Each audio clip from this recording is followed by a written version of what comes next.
काय कमावलं आणि काय गमावलं याची आत्मपरीक्षा, आत्मचिंतन कोणी करायचं आहे त्यांनी ठरवावं.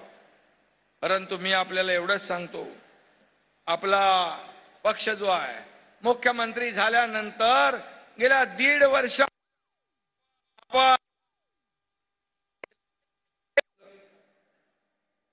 काय कमावलं आणि काय गमावलं याची आत्मपरीक्षा, आत्मचिंतन कोणी करायचं आहे त्यांनी ठरवावं. परंतु मी आपल्याला एवढंच सांगतो, आपला पक्ष जो आहे, मुख्यमंत्री झाल्यानंतर गेल्या 1.5 वर्षामध्ये आपण जे काम केलंय हे सर्वसामान्य माणसापर्यंत पोहोचवण्याचं काम आपल्याला करायचं आहे.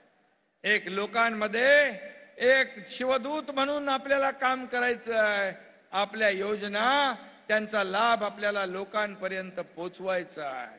आज मी आपल्याला हक्काने अभिमानाने सांगू इच्छितो, शासन आपल्या दारी हा कार्यक्रम इकडेच झाला होता. किती लाभार्थी होते? 90,000पेक्षा जास्ती, 98,000. आणि आज मी आकडा घेतला, कालही महाड रायगड मध्ये शासन आपल्या दारीचा उपक्रम होता आणि आतापर्यंत 22 कार्यक्रमात 2,19,00,000 लोकांनी लाभ घेतला. शासन आपल्या दारीचा.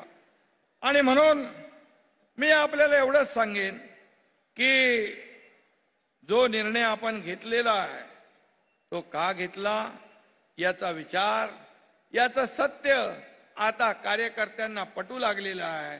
आज जर आपण 1.5 वर्षापूर्वी हा निर्णय घेतला नसता तर या व्यासपीठावर देखील ही माणसं आपल्याला दिसली नसती आणि शिवसेना देखील रसातळाला गेली असती.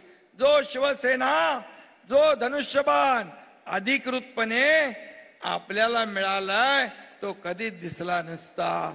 अशी परिस्थिती निर्माण झाली असती. आणि म्हणून जो निर्णय आपण घेतला, मी देखील आपल्यासारखाच बाळासाहेबांच्या समोर बसून भाषण ऐकणारा कार्यकर्ता आणि तुमच्यासारखाच एक कार्यकर्ता म्हणून मी काम केलं.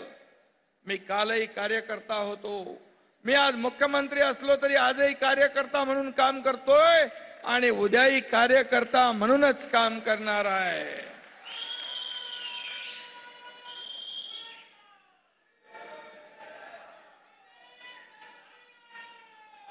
आणि म्हणून 1.5 वर्षात जे आपण काम केलं या राज्याच्या विकासासाठी, या राज्यामध्ये अनेक योजना आपण आणल्या.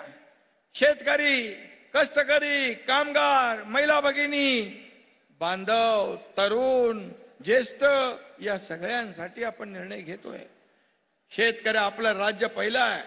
जे मोदी साहेबांनी 6,000 रुपये वर्षाला शेतकऱ्याला देण्याचा निर्णय घेतला, आपल्या सरकारने देखील त्याच्यात 6,000 रुपये आणखी टाकण्याचा निर्णय घेतला आणि 12,000 रुपये शेतकऱ्याला मिळणार आहे. 1 रुपयात पीक विमा योजना देणार हे राज्य पहिलं राज्य आहे आपलं.